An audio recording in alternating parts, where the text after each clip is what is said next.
Let's play doctor. Okay, so we have a grinder and it doesn't work.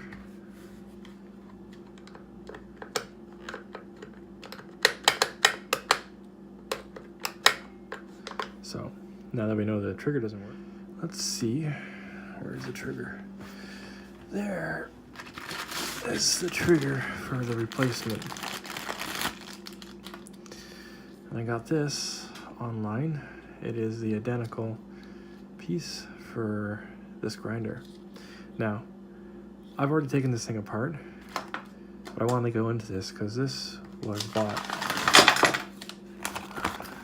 online, and the place where I got it was ereplacements.com. This grinder here is about 300 bucks. The switch was 50. So to go buy a new grinder, it was better to just get a new switch. Now, when your grinder is broken, it's going to give you a bunch of symptoms. Like, for example, the whole not working deal. First thing I did is I checked to see if it was plugged in. And it is not plugged in. Oh. So that's what we are going to do. Now that it's plugged in,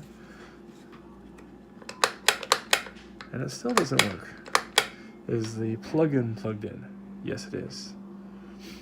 So now we are going to take it apart. So let's start by taking the plug apart. Now, again, I already did this, and I did find some issues, which temporarily fixed the grinder. Now, there's no chance of electrical shock. And what we're looking for here is any loose connections.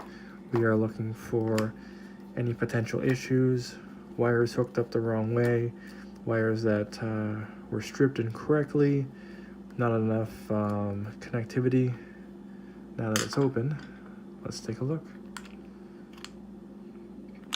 And like I said, I've already fixed all the issues.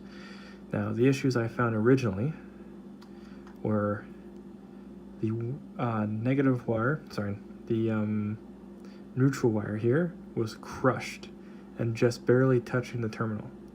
So I fixed that, and the grinder lit back up. It ran for another half hour. So we're going to put this all back together now that we've checked everything out. Let me just get it in there. Yep, done. And we'll put this into the top. Make sure everything's all snug and tight. Tight like a tiger. There we go. The next thing we're going to do is we're going to open up the grinder, and we will check the brushes on the motor, because this could also be an issue. Replacing the brushes is very simple.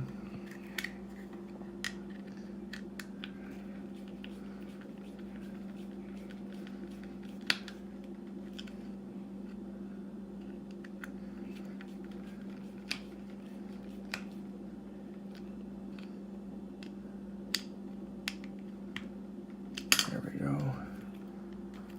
It's tight, looks good, beautiful. So the next thing we are going to do is we are going to check and replace the brushes.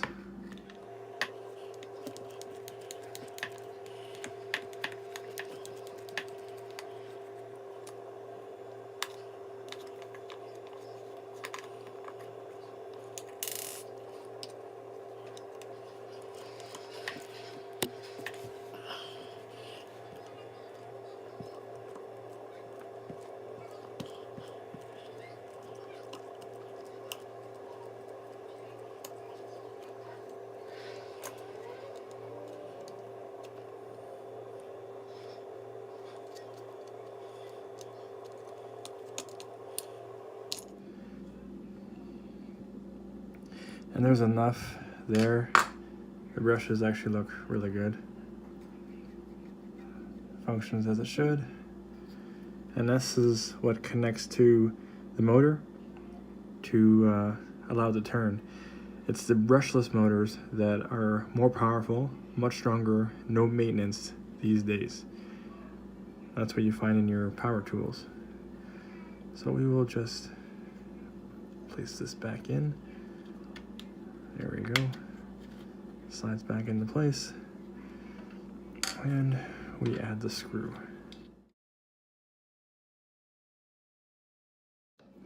Now, typically, if it was the brush, it'd be worn right out, and you would know right away, just by looking at it. Okay, that's nice and tight.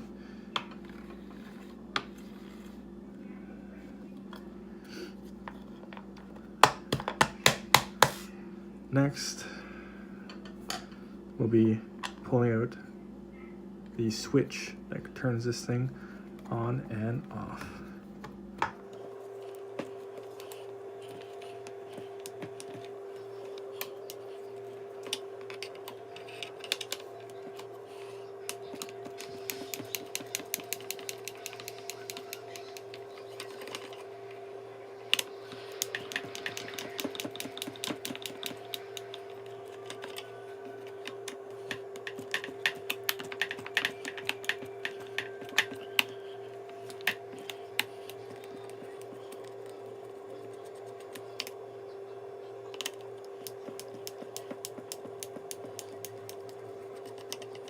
So now we can open this up.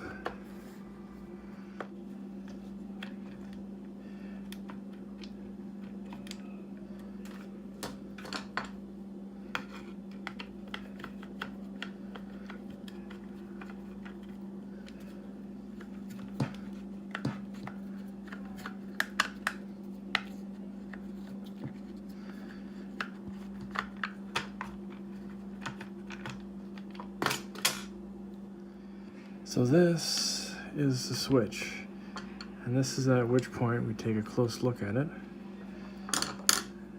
and we will determine if we got the exact proper switch.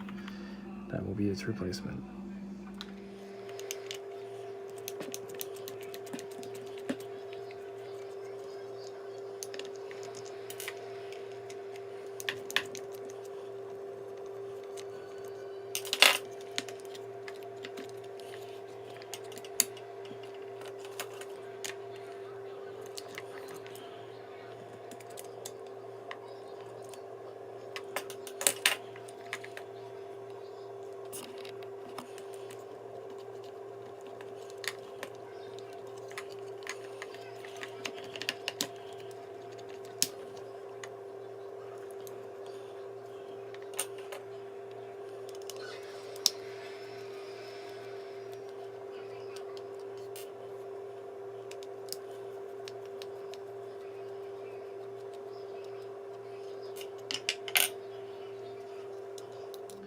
So I'm going to do something now that I do not recommend.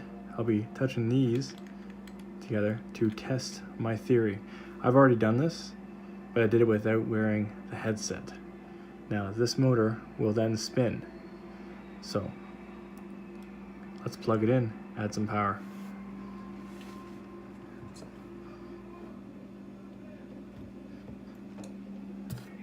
Now these lines are hot. I'm going to brace the motor, and see, there you go, it's got power. So it is indeed a switch that is wrong, and we are going to be replacing that with a new switch now. Dang it. Everything's so disorienting wearing this headset. I will eventually get used to it.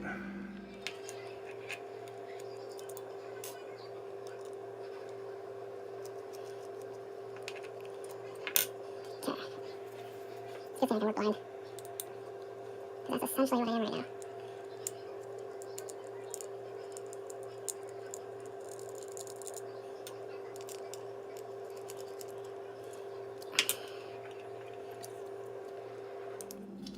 So I know somebody has already been previously working on this switch before, because these are not your typical standard terminals. There's been other issues with this switch. Probably somebody ripped out the power cord at one point, and or cut the power cord, because even the other end is not your standard power plug-in.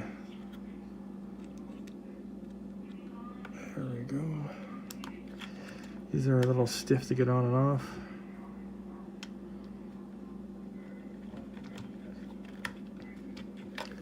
And then this basically just falls back into place once I can get it all lined up. So these will slide down into the typical spot here. Might need to play with it a little bit to get it to click into its final position. And then, of course, you do a dry test. There you go. So it works. This will go back into its original position here. There you go. And I will batten down the hatches, so to speak.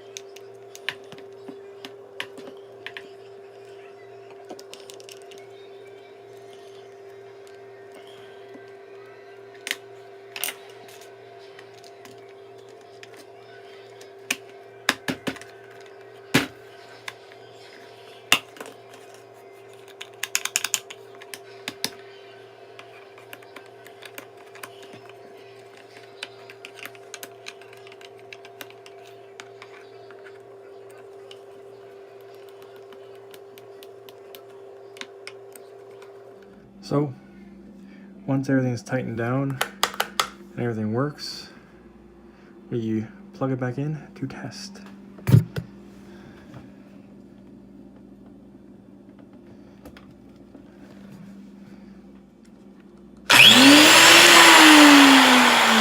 This is back and operational. Hope you found this informative. Please like, share, and comment. If you have any future ideas for projects, let me know.